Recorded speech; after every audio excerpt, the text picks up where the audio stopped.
Nigeria's news updates today, May 4th, 2025. Oppression of young voices. Obi condemns abduction of VeryDarkMan, NANS president.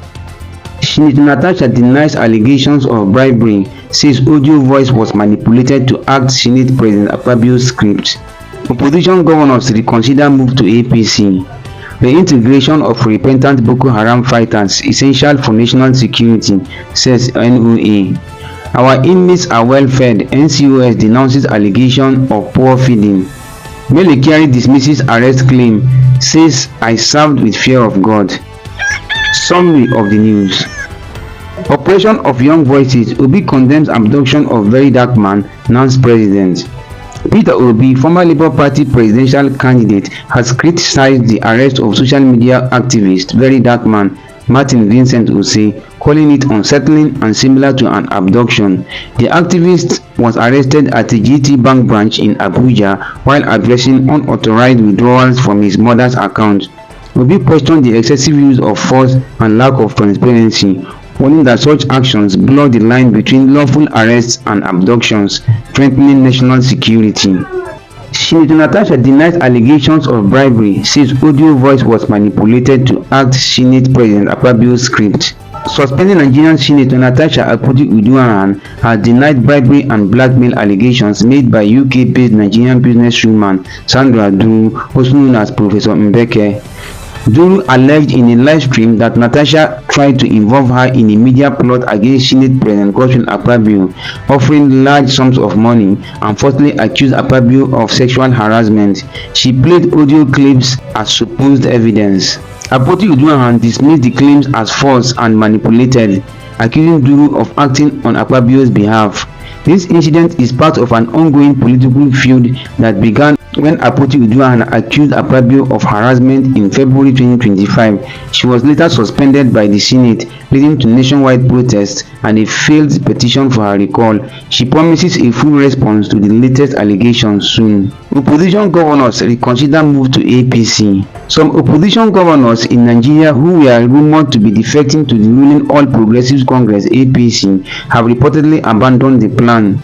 This follows recent high-profile defections like that of Delta State Governor Sheriff Oborevwori and his predecessor Ifeanyi Okowa from the PDP to APC, prompting APC Chairman Abdullahi Ganduje to claim more opposition leaders will follow.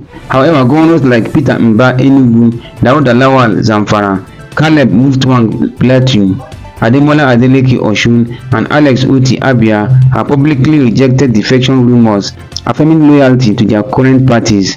Factors such as strengthened political standing, ideological differences, and backlash against perceived betrayals of voters influenced their stance. Opposition parties and analysts criticize the defections, attributing them to political survival rather than ideology. While some fear a slide into a one-party state, others see the defections as an opportunity to rebuild a stronger, more ideological-driven opposition before the 2027 elections. Reintegration of repentant Boko Haram fighters essential for national security, says NOA. The National Orientation Agency (NOA) has pledged its support for Operation Safe Corridor (OSC), a federal initiative aimed at de-radicalizing, rehabilitating, and reintegrating repentant insurgents.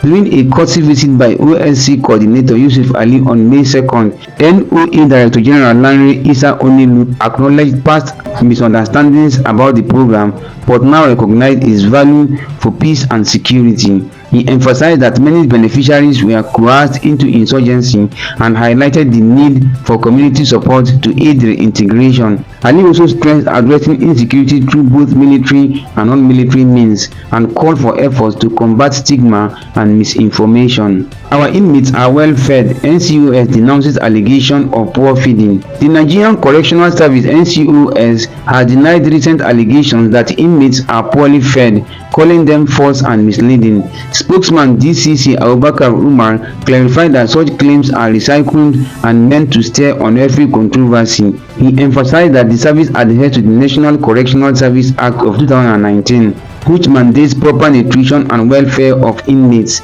Meals are monitored by a ration committee and adjusted to meet health standards.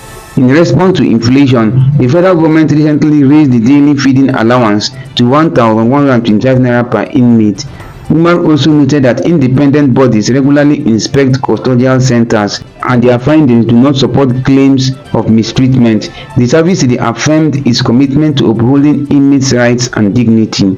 The former Group Chief Executive Officer (GCEO) of the Nigerian National Petroleum Corporation Limited (NNPCL), Mele Kyari, has denied the reports that he was arrested by the Economic and Financial Crimes Commission (EFCC) over an alleged $2.9 billion refinery rehabilitation fund misappropriation. In a statement on his X account, Kyari described the report as false and a deliberate act of mischief. He emphasized his commitment to accountability, citing his 34-year service, including near 6 years as GCEO. Kyari added that he is currently taking a well-earned rest. Follow for more. May 4th, 2025.